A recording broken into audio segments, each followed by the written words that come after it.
farmers interposed the territory of India. Article 301 to 307 చూద్దాం. First article 301 చూద్దాం. ఇక్కడ తెలుగులో ఇచ్చారు, మీరు చదువుకుంటే తెలుగులో రావాలంటే నేను ఇంగ్లీష్లో చదివి ఎక్స్ప్లెయిన్ చేస్తాను.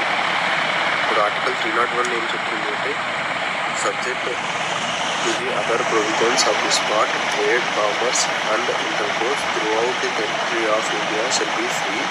అంటే మనము ట్రేడ్ కోసం ఇండియాలో ఎక్కడికన్నా వెళ్ళొచ్చు, ట్రేడ్ ఎక్కడన్నా ఇండియాలో చేసుకోవచ్చు అని. కానీ ఇది ఆర్టికల్ 301 అనేది మన ట్రేడ్ కోసం అనేది ఉంటుంది.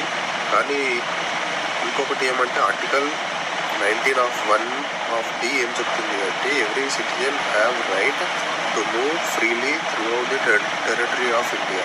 అంటే ఇప్పుడు ఆర్టికల్ 301కి ఆర్టికల్ 19(1)కి డిఫరెన్స్ ఉంది. ఆర్టికల్ 301 అంటే ట్రేడ్ గురించి, ఇక్కడ వచ్చేసి మనము అంటే ఎక్కడైనా కూడా ఒక మూవ్ అవ్వచ్చు అని ఉంటుంది.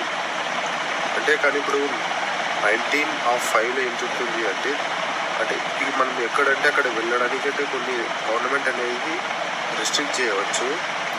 అది జనరల్ పబ్లిక్ కానీ protection of any interest of STs, అంటే ఇప్పుడు ట్రైబల్స్ ఉంటారు కదండి, వాళ్ళకి హార్మ్ కాకోకుండా కానీ, వాళ్ళ ఎవిక్షన్ కాకోకుండా కానీ గవర్నమెంట్ అనేది అక్కడ మనం వెళ్ళిపోకుండా, నార్మల్ సిటిజన్స్ వెళ్ళిపోకుండా అక్కడ రెస్ట్రిక్ట్ చేయొచ్చు.